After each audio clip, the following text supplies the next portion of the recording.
Okay, group. Welcome to week 3. What are we talking about today? This is unit 5 now, I guess. We're going to be talking about forces on submerged planes. What does that mean? Okay. So if you want to look in your book there, it is chapter 4 in the 7th edition. Don't ask me anything more than that. Okay, so what is a force on a submerged plane? We've been looking at these already, right? How to calculate forces at the bottom of tanks. There's 2 different methods that we've learned so far. So you can look at the force is the weight of the water, right?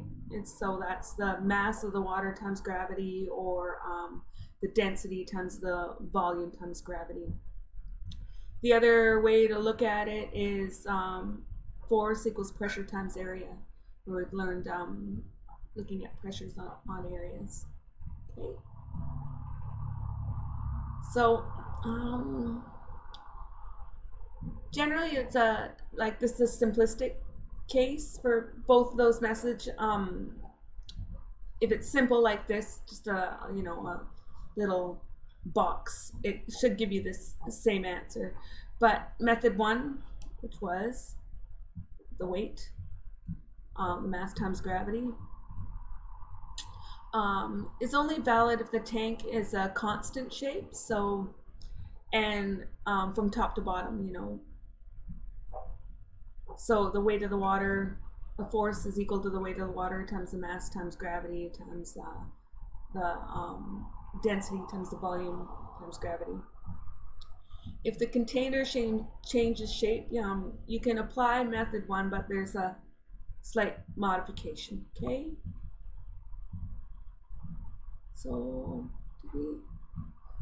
this one here, it says calculate the force on the tank of the water. So we'll be doing that in the review on Monday when we do the counts. Okay, but I think by now you guys have the tools. There's the 2 calcs right there. So try method 1, try method 2, and we'll do them both together. Okay.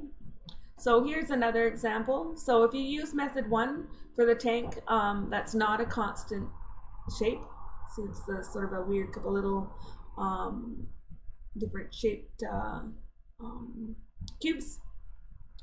So find the force on the shaded surface and you calculate the weight of the water that's directly vertical above the water. So in this case, they're interested in the force on the bottom there and that shaded portion. And all you'll have to do is you just calculate all that water that's vertically above the surface of the water. The portion that's on that dog leg, it's got no influence on the force on that shaded area. I mean, I think you can probably discover that intuitively, right?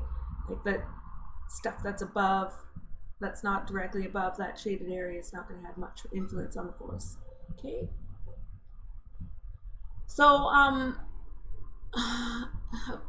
so what else is different? So a force on a vertical wall. So before we've been looking at all those shaded areas, all those forces we've been looking for is on the bottom. If you look at the force that's on the side, it's acting on the side of this plane, the side of this reservoir. In the case like this, method 1 is not going to work because there's no water above that shaded area. There's no height, right, above the vertical wall. But method 2 in its original form is only valid if the pressure across the surface is constant. So if the surface is both horizontal and flat, so no waves, no other little phenomena that we're going to explore during the course of this class. If the surface is not horizontal but still flat, we can use a modification for method 2. So we'll think we have an example like this. So it's flat still, it's just not horizontal. Okay. So forces on the submerged plane, unlike the forces at the bottom of the tank, the pressure changes over the area because the pressure increases linearly across the depth. Remember, that's one of the basics that we learned in the first couple of weeks, that all the force is the pressure that acts linearly over the water depth, as long as it's the same material. The value for P, lowercase p, the pressure that we can use is the average value of the pressure over this shaded area. So here, this is that same sort of box there. We're looking at the forces on the vertical portion. You just use the average value of the pressure over the shaded area. So what's that? We already know the pressure is the gamma over the height. What was it? Unit weight of the fluid.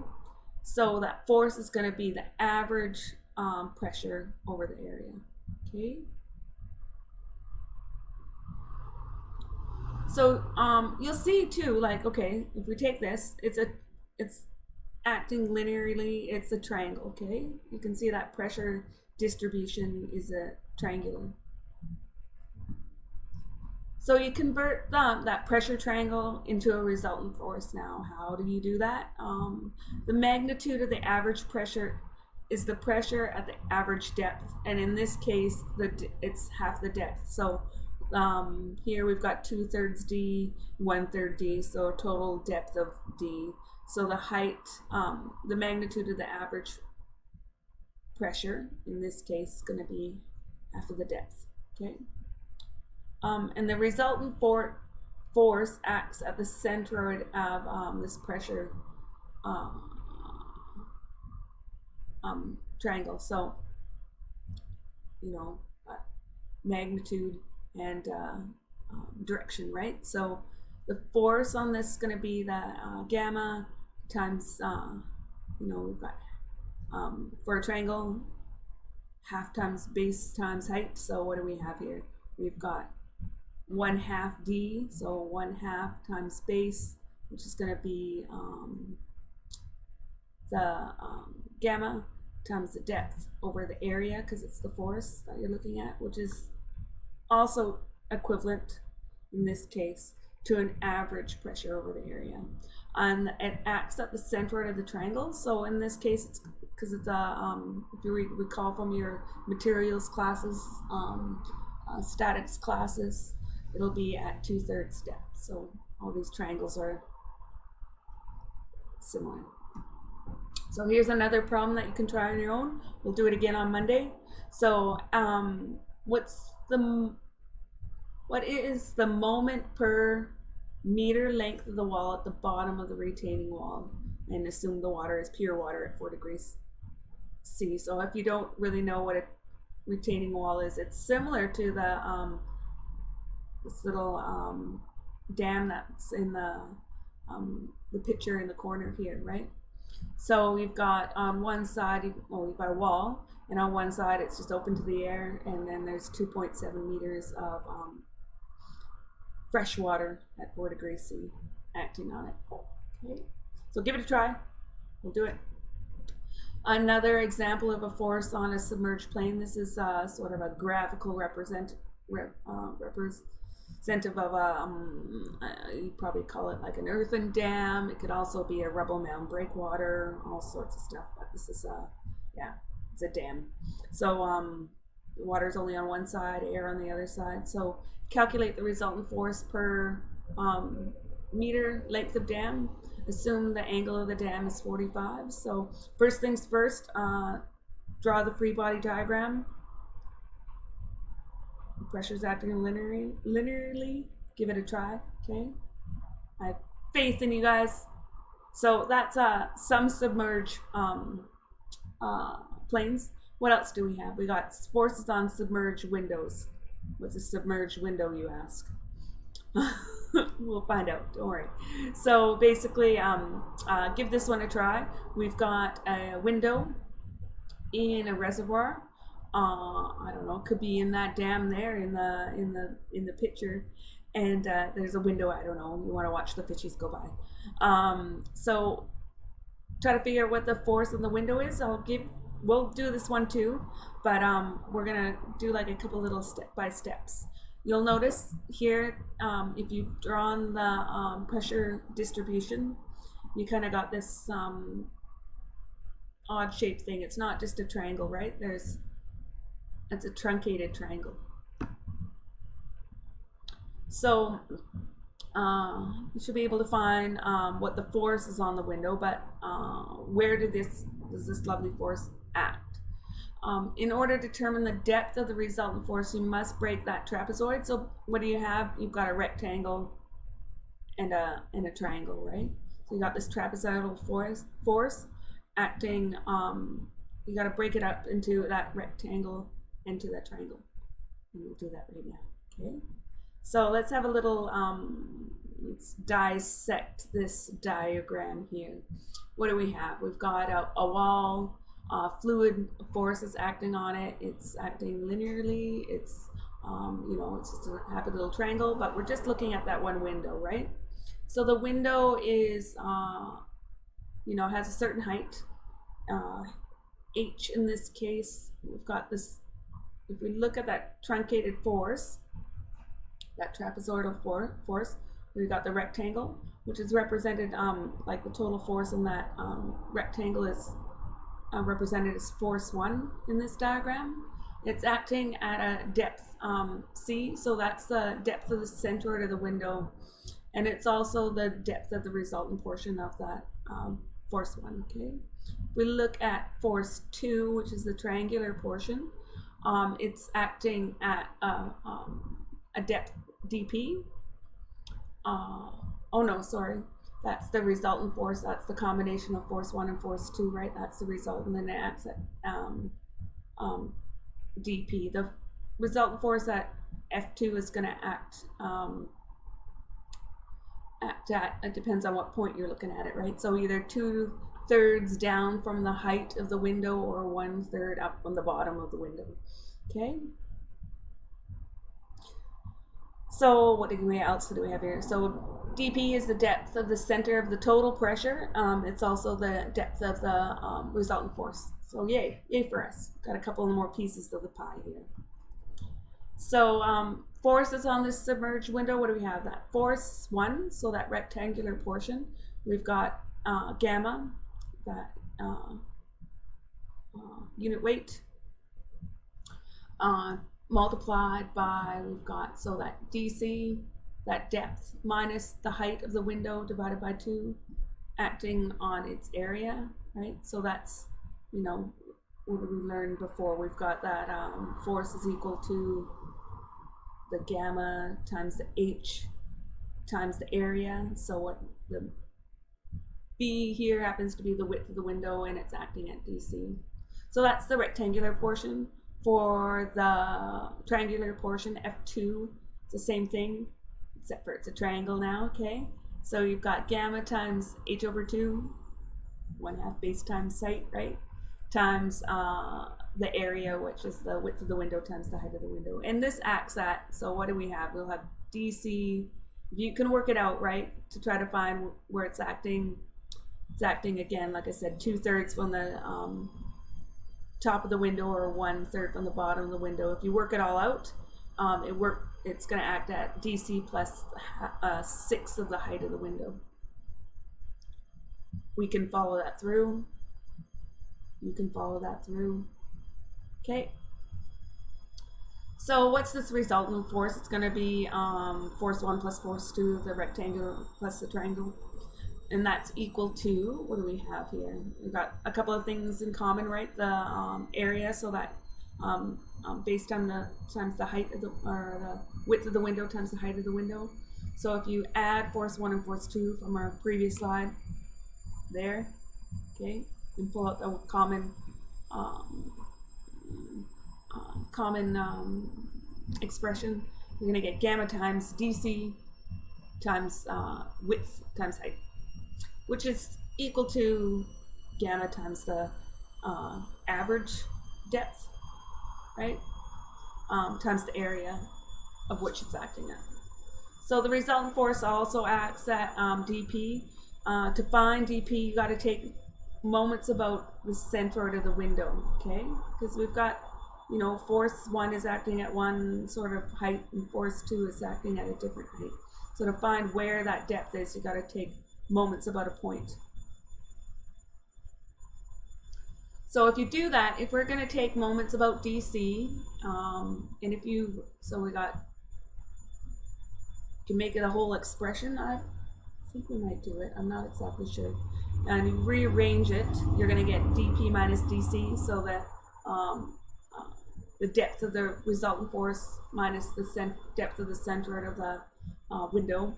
It's going to be force 1 times 0, because that moment arm we're taking about dc is going to be 0, plus that force 2, we know that's acting at h over 6, divided by the resultant force in order to find, and what do we have? Rearrange, you got 0, we know what the force is, right? We went and figured that out. That was gamma times h over 2, because it's a triangle, times the base times the height, that area, acting at a moment arm of h over 6. And we know what the resultant force is going to be, right? It's that average. So again, gamma over dc times the base of height. Follow that all through, and you're going to get h squared. A bunch of stuff cancels itself out. The gammas, the base times the heights. So we've got h squared over 12 dc. So rearrange that, because we're trying to find where this moment arm is acting, dp. So you can rearrange it, and you get this lovely little equation that's we're going to be using lots, okay? Just writing it down, because I think we're going to need it later on in the slides, okay? So forces on this submerged window, what did we learn? So this is the general equation, right? We've got the depth of where the resultant force is equal to the depth of the centroid of the window that we're looking at, plus IC. Now you remember this moment of inertia stuff from your statics and mechanics courses. It's the moment of inertia, the area of interest about its centroid. So remember, it's shape dependent. It's going to be, you know, is it a round shape? Is it an I-beam, if you guys recall that? If it's a square, a rectangle, all that stuff.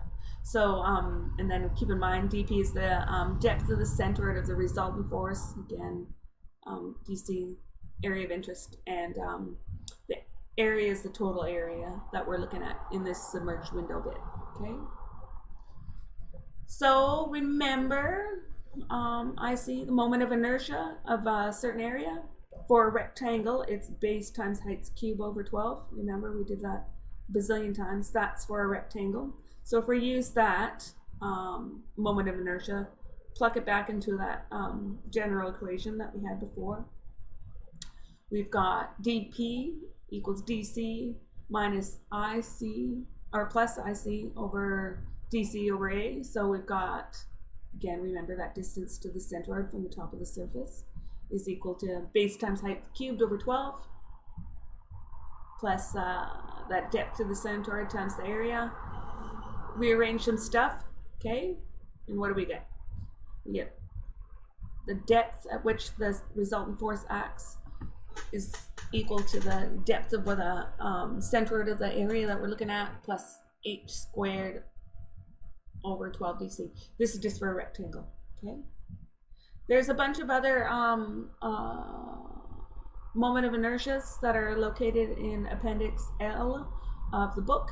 You probably have other sources of information for values for moments of inertia in your mechanics book, or again, you can look it up on the internet. Again, just reference where you got it from in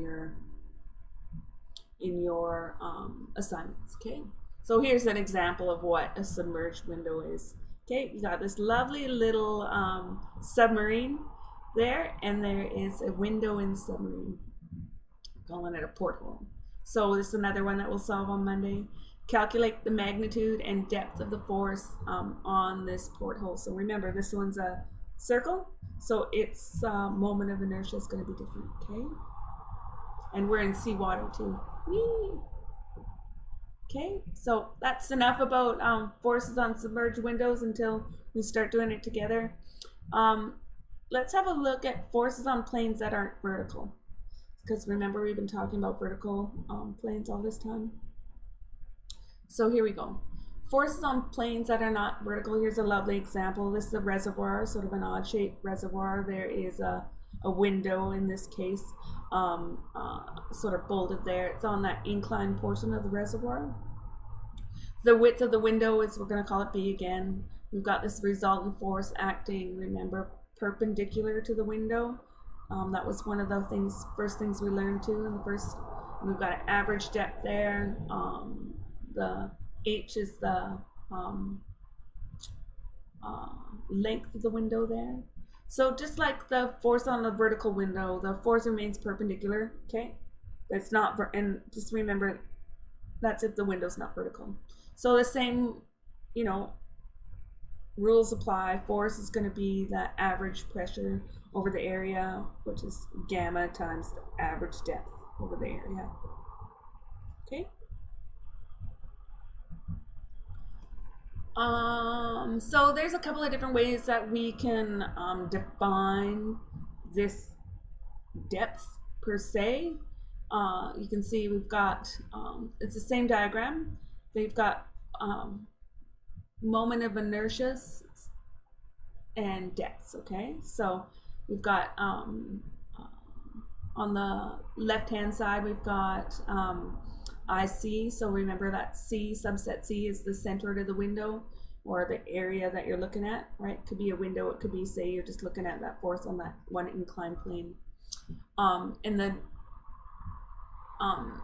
subset P is the depth of the resultant force. So you can look at it either, you know, in this moment of inertia kind of way, or this total depth, like, you know, so inclined versus, you know, not inclined. What do we have here? So, oh, length, sorry, not I. So we got this length P. It's a little bit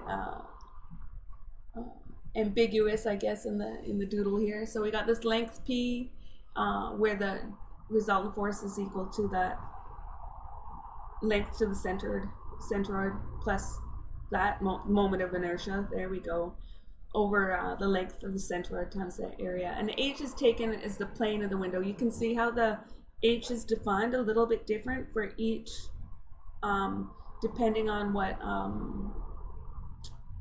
what your reference system is. So, and then the other case, if you're just looking at the depth, it's the same sort of equation, right? Same equation. You're just looking at the H is the vertical projection of the height of the window. So you might do this lots with oh, I don't know if you guys have gotten too much into this.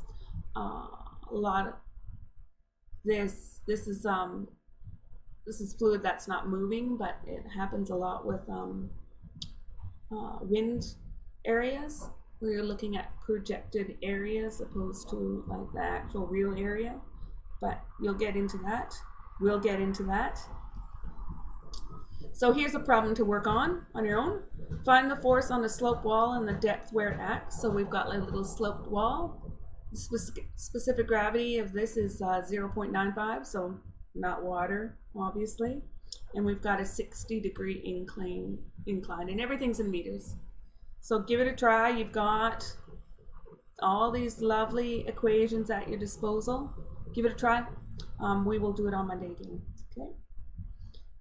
So, you know, these are all flat surfaces. What's the forces on a curved surface?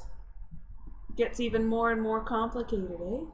So forces on a flat surface can be calculated by applying that general formula, force equals the average pressure over the area. Forces on a curved surface must be calculated by analyzing that fluid above the surface of the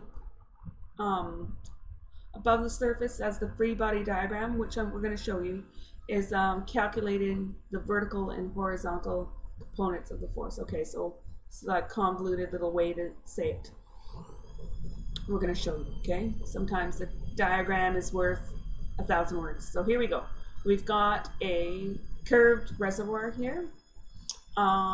It's free and / vented to the air. So, you know, remember atmospheric and gauge, it's not gauge pressure. It's not being subjected to an additional outside force besides the pressure from the air, okay? So what do we have here? It's you know, the sides of this reservoir are flat and straight to a certain point, which is H there you can see in the depth. And then from H down, it sort of has this little curved section. So that curved section just goes, the length of the height of that projected curved area is defined as S there. Okay. So if we take a look at the free body diagram, right? We draw where the pressures are. Pressure acts linearly. We'll just look on the left-hand side here. You know, so it acts linearly to a point because the surface is linear, okay? And then it's curved. Remember, all those, the force acts perpendicular to the surface. So it makes this sort of strange curved little version. Now let's just keep looking at this left-hand side here. So if we looked at that triangular portion on, or the linear portion on the straight bit, we'll call that force 1, right? And then you know how to find that. It's that same sort of, same formula we've been working on all that time, okay? And it's acting at 2/3 from the top, 1/3 at the bottom, okay?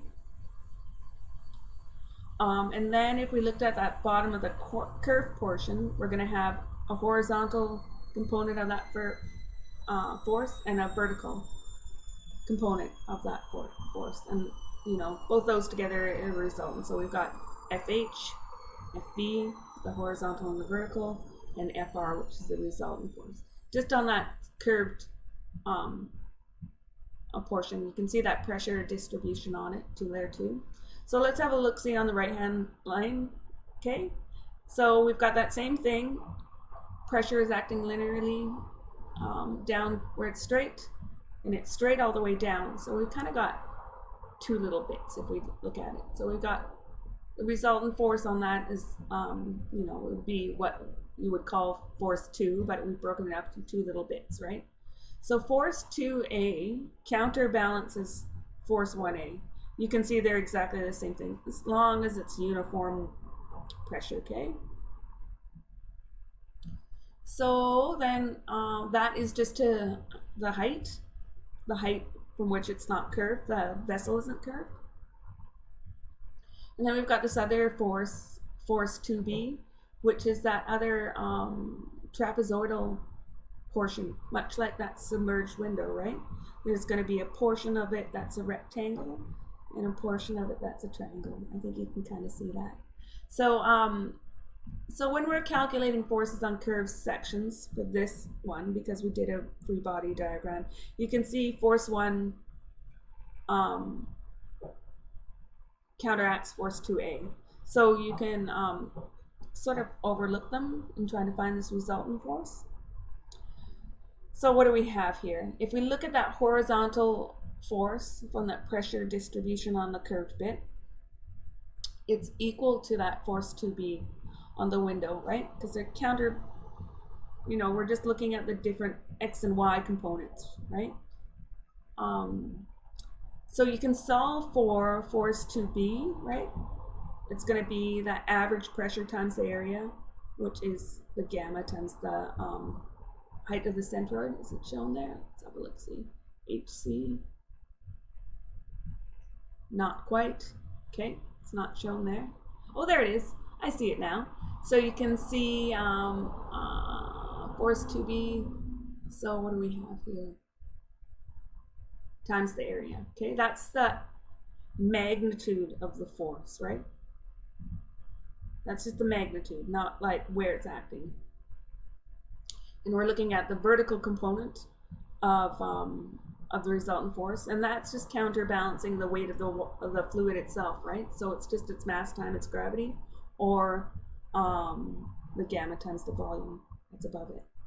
So I guess it's the joys of free body diagrams when you can break them all apart. They sort of make a little bit more sense. So for this curved portion, you're using a rectangular projected area, so that area will be S, which is that height above the curved portion, times W, which is going to be the width, the depth of this vessel. Okay. depending on how you think of width and depth. So the magnitude of force 2B is, again, is this average pressure times the area. Again, gamma HC, the height to this centroid, right, times the area, because it is just an average. So what do we know? That HC is going to be, the height to the centroid is going to be the total depth of the non-curved portion, which is the H, plus half of that depth below that projected area that's curved. And then the area is going to be, again, S times W, which is that depth of the height of the projected, where the curved bit is. And W is just, you know, the width of how deep that vessel is. So what do we do? Force 2B is going to be equal to the horizontal portion of this resultant force, remember? We've got to counterbalance each other. And it's going to be equal to gamma times S times W multiplied by the height times the depth of that curved portion over 2. That's just, again, that's that average pressure times the area. That's just the magnitude. Again, where is this location of where force 2B is acting? Okay. So we had that other equation that I wrote down. Remember, I wrote it down. It was that dP equals dC plus h squared over 12 dC. That was that same thing. This just happens to be in h's, not d's. So if you rearrange that, you get and call them heights, you're going to get hp minus hc is equal to that that moment of inertia about the centroid of the area that we're looking at, divided by the height of the centroid times the area. So if it was a rectangle, remember, base times height cubed over 12, there it is. You can rearrange it and make it that lovely. If it was a rectangle, is it? They're telling us it's a rectangle. So there you go. So a little summary here. Magnitude, so forces on curved surfaces, magnitude of the resultant force, okay? So the F subset R, resultant force, is equal to, it's the sum of the square, it's the square root of the sum of the squares. I think I might have said this before about how this little equation, square root of the sum of the squares, comes up all the time in engineering, okay? And then remember, that curved portion, that resultant force, is going to act on some sort of weird angle, okay? So the angle and location of the resultant force, I guess we're calling it phi, is equal to the arctangent of the vertical force divided by the horizontal force, okay? And remember, the resultant force always points to the center of the curvature of the window, so the curve is always going to be at the center and perpendicular, okay?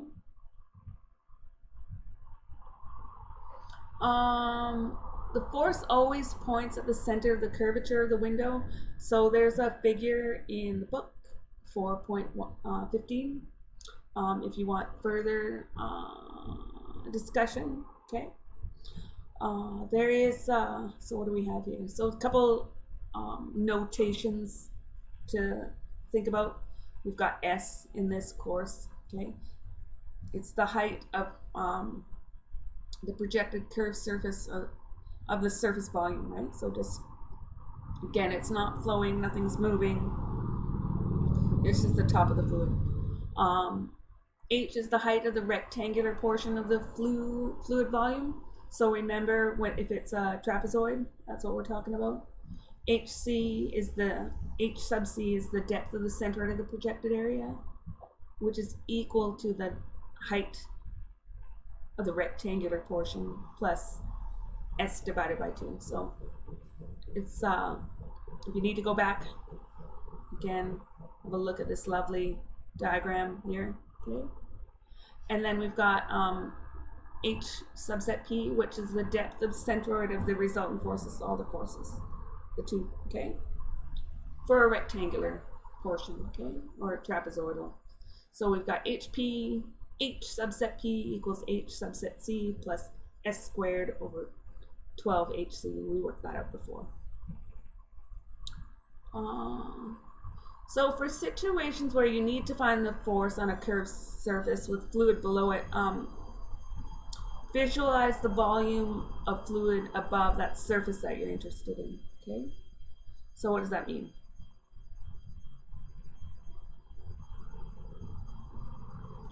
If you're looking at different portions, right, you're just looking at the fluid, the volume of fluid above it. Just don't think about what's happening underneath, okay?